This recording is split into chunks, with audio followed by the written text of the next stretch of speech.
Good morning. माझ्या एका नवीन व्हिडिओमध्ये तुमचं सगळ्यांचं स्वागत आहे.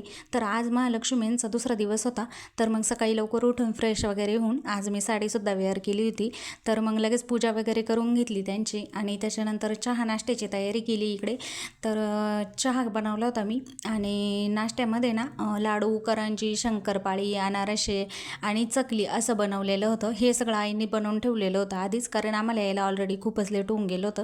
त्याच्यामुळे त्यांनी हे सगळं बनवून ठेवलेलं होतं. मग तोच नाश्ता दिला. आमच्याकडे असं काही असतं सगळं सकाळपासून संध्याकाळपर्यंत. तुमच्याकडं पण असंच असतं का? मला सांगा नक्की कमेंट करून.